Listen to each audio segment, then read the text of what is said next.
1340 96.5 KVGC. Good morning, everyone.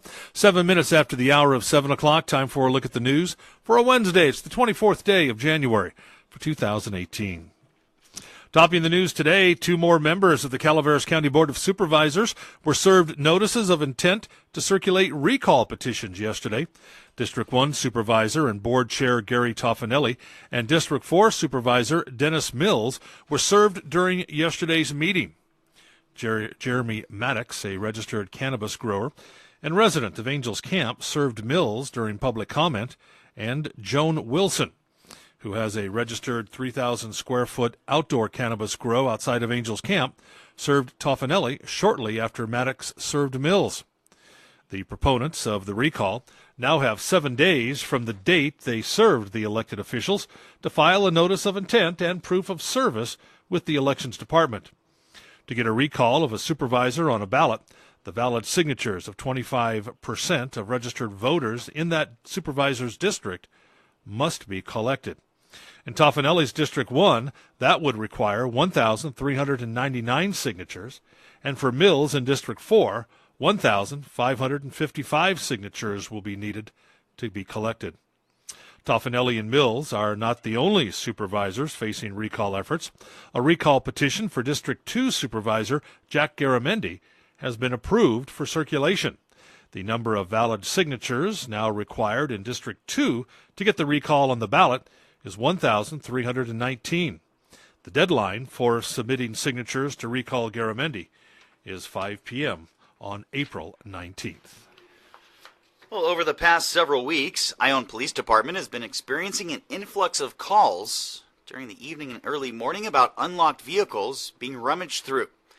Ione Police reminds everyone, whether you live in Ione or not, lock your vehicles when they're unattended. Also, please keep valuables out of sight or remove them from your vehicles. Also, on cold mornings, don't start your vehicle and go back into the house, leaving the vehicle running and unlocked. Just an invitation for someone to steal your vehicle. And we have had vehicle thefts recently in this area, so please be aware. If you see something suspicious in the city of Ione, contact the Amador County Dispatch Center at 223-6513. An Ione PD officer will be notified. And the state's Employment Development Department reports that unemployment fell to 4.3% statewide in December, compared to 4.6% in November.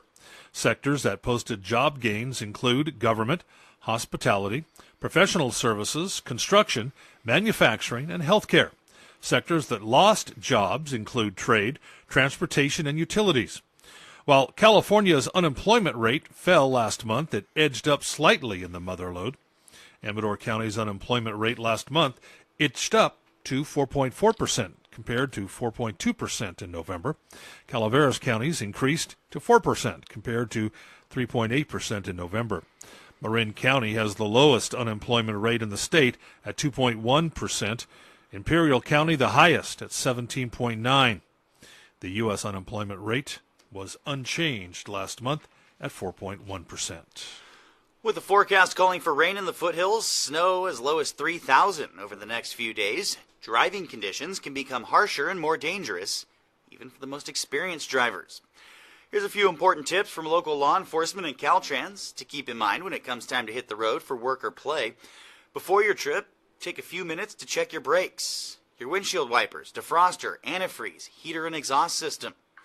Ensure that your tires are properly inflated, the tread is in good condition, and plan to have your phone out of reach during your drive. Never text while driving. Now, during your trip, if you're traveling in rainy weather, try and keep your vehicle toward the middle lines. Though it may be tempting, avoid using cruise control during wet or snowy road conditions. Cruise control can cause skidding and loss of traction. And if you do find yourself hydroplaning or skidding, remember, do not perform any sudden braking or turns. If you need to brake, do so gently with a light pumping action. Your steering wheel should be turned in the direction of the skid, and as you recover control, gently straighten the wheels. It takes just a bit of extra prep and a few simple reminders to stay safe on the roadways, no matter the weather condition. And the Amador Band and the Accused, that's the Amador County Unified School District Jazz Band, will perform at a concert fundraiser on Monday, the 29th, at the Jackson Rancheria Grand Oak Ballroom. The event will feature a selection of great music as well as a silent auction and raffle. The band hopes this fundraiser can help shorten their list of needs. Included on that list are uniforms, instruments, sheet music, a storage system and storage cabinets for instruments, and the operating cost of the jazz band. Over the past 5 years, the program has overcome numerous obstacles, including sometimes being without a teacher with musical experience. As the search for a permanent teacher continues, students are playing under the direction of retired longtime Amador County music teacher Hank King. Elementary band programs in Ione, Pioneer, Pine Grove, and Plymouth, though, remain on hold.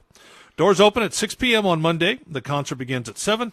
Tickets are $10 per person. They're available at the door or from any Amador Band student. If you can't attend, you can make a donation through the Amador Band's GoFundMe page or send a donation to Amador High. For more information or for tickets, 274-2541. And break out the ball, bat, and glove. Little League season almost here. If you have a youngster interested in playing, a reminder, Amador Little League East registration closes January 31st. If your child lives in Jackson, Pine Grove, or Pioneer, visit the Amador County Little League East website at aclle.com to register for the upcoming season.